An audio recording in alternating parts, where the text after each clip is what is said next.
खूनी साया।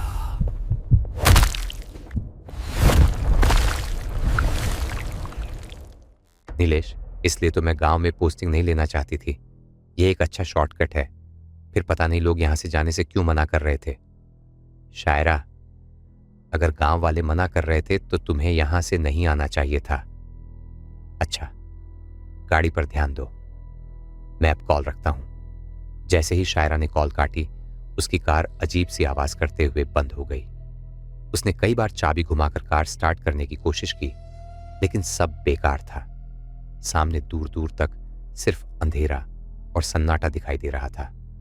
ऊपर से कुत्तों और भेड़ियों जैसी आवाजें सुनकर उसकी बेचैनी और बढ़ने लगी। उसने नीलेश से मदद मांगने के लिए मोबाइल उठाया, लेकिन मोबाइल में नेटवर्क नहीं था।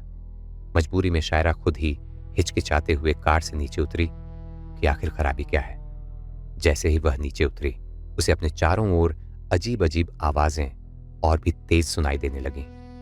घबराकर उसने कार का बोनट खोला तो उसमें से बहुत सारा धुआं निकलने लगा। धुएं के कारण उसे खांसी आने लगी।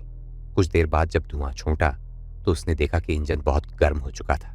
उसने पानी डालकर उसे ठंडा किया, लेकिन जैसे ही उसने बोनट बंद किया, उसके ऊपर हवा में एक खून जैसा लाल गुब्बारा लहराता हुआ दिखाई दिया।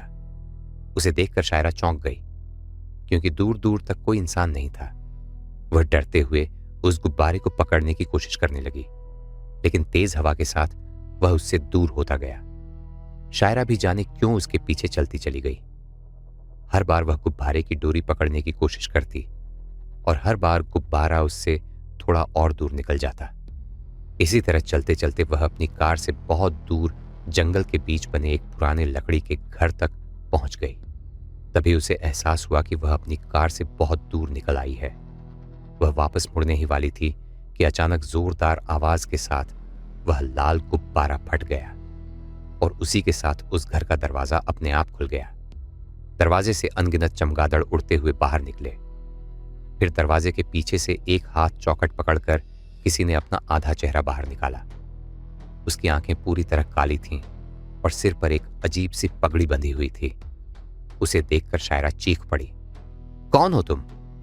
बाहर क्यों नहीं आते? इस सुनसान जंगल में क्यों रहते हो? लेकिन उसकी बात का उस आदमी पर कोई असर नहीं हुआ। फिर उसने डरते हुए दोबारा पूछा, अरे कौन हो तुम? तभी वह भयानक आवाज में बोला, गुब्बारे चाहिए थे ना? अंदर आओ, जितने चाहो गुब्बारे दूंगा। यही चाहती हो ना? आओ, ले लो। उसकी आवाज इतनी डरावनी थी कि शायरा के दिमाग में सिर्फ एक ही बात आई, भागो। वह तुरंत पीछे मुड़कर भागने लगी, लेकिन तभी ऐसा लगा जैसे किसी ने उसके बाल पकड़ लिए हों। अगले ही पल वह घसीटकर घर के अंदर ले जाई गई और उस गुब्बारे वाले ने भयानक मुस्कान के साथ दरवाजा बंद कर दिया। क्या हुआ? कार तो मिल गई, मेरी पत्नी कहाँ गई? देखिए साहब, आवाज नीचे रखिए। यह थाना है, आपका ससुराल नहीं। गांव वालों ने मना किया था, फिर भी जेम्स बॉन्ड बनने की क्या जरूरत थी? अब हो गया ना। आपकी पत्नी पहली नहीं है और आखिरी भी नहीं होगी। और भूत प्रेत के मामलों में हम पुलिस वाले क्या कर सकते हैं? क्यों श्यामलाल? जी साहब, फिर भी कोशिश करेंगे, लेकिन जब आज तक कोई नहीं मिला तो आपकी पत्नी कौन सी अलग है? जाइए, हम कोशिश करेंगे। नीलेश समझ चुका था कि पुलिस के बस की बात नहीं है। गांव वालों से पूछताछ में भी उसे पता चल चुका था कि उस रास्ते में कुछ बहुत अजीब है। वह आधुनिक सोच वाला इंसान था, लेकिन भूत प्रेत जैसी चीजों पर विश्वास भी करता था। इसलिए उसने इंटरनेट पर उस जगह के बारे में जानकारी खोजनी शुरू की। तभी उसके मोबाइल पर एक खबर आई, महान भूत शिकारी अब भूतों का शिकार छोड़ना चाहता है। नीलेश ने भूत शिकारी के बारे में केवल सुना था, लेकिन उसके कारनामों के बारे में पढ़कर उसे विश्वास हो गया कि शायद वही उसकी पत्नी शायरा को ढूंढ सकता है। इसलिए वह हिमाचल की पहाड़ियों की ओर निकल पड़ा, जहां वह प्रसिद्ध भूत शिकारी रहता था। काफी खोजबीन के बाद आखिरकार वह उस पहाड़ी पर बने घर तक पहुंच गया। जैसे ही वह पहुंचा, एक अधेड़ उम्र का आदमी बोला, आ गए नीलेश। मैंने मिस्टर एंड मिसेस चार्ल्स से कहा था कि तुम उनका पता ढूंढ लोगे। आप मेरा नाम कैसे जानते हैं? मैं इससे भी बहुत कुछ जानता हूं, नीलेश। क्योंकि मैं एक आत्मा हूं।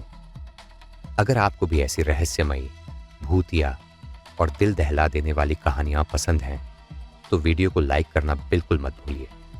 और अगर आप चाहते हैं कि ऐसी ही नई नई डरावनी कहानियां और अनसुलझे रहस्य सबसे पहले आप तक पहुंचे तो हमारे चैनल को सब्सक्राइब करके बेल आइकॉन जरूर दबा दीजिए, क्योंकि अगली कहानी में शायद ऐसा रहस्य छिपा हो जिसे जानने के बाद आपकी रातों की नींद हमेशा के लिए उड़ जाए। मिलते हैं एक और खौफनाक कहानी के साथ।